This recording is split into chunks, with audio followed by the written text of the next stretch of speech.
भारत सरकार की ओर से औपचारिक घोषणा की गई है कि भारत की 16वीं जनगणना 2 चरणों में होगी।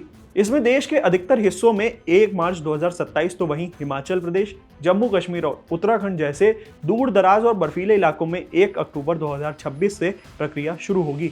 बता दें कि इस जनगणना में साल 1931 के बाद पहली बार देशव्यापी जनगणना भी शामिल होगी। जनगणना के आधार पर चुनावी निर्वाचित क्षेत्र बनाए जाते हैं। साथ ही अनुसूचित जाति और अनुसूचित जनजातियों के लिए सीटें रिजर्व की जाती हैं। जनगणना का इस्तेमाल राज्यों और जिलों के सब्सिडी, राशन बांटने, ग्रामीण विकास, प्राथमिक स्वास्थ्य केंद्र और इंफ्रास्ट्रक्चर प्रोजेक्ट का पता लगाने के लिए किया जाता है।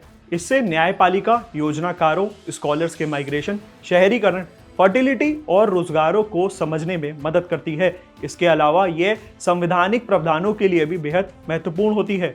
जनगणना की प्रक्रिया घर सूचीकरण और जनसंख्या गणना इन 2 चरणों में पूरी की जाती है। इन चरणों के बीच कई महीनों का अंतर होता है। सबसे पहले आपको बताते हैं पहला चरण, घर सूचीकरण चरण, या जिसे हाउसिंग लिस्ट भी कहते हैं।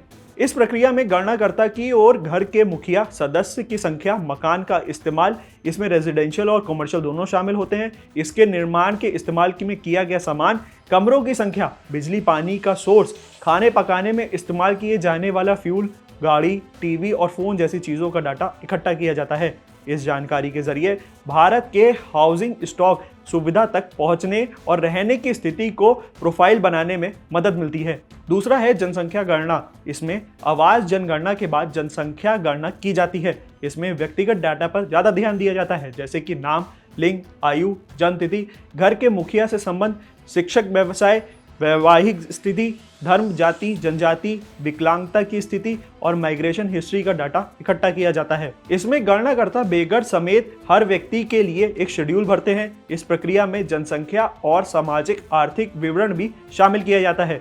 बाद में इस डाटा को प्रोसेस करके कई चरणों में जारी किया जाता है।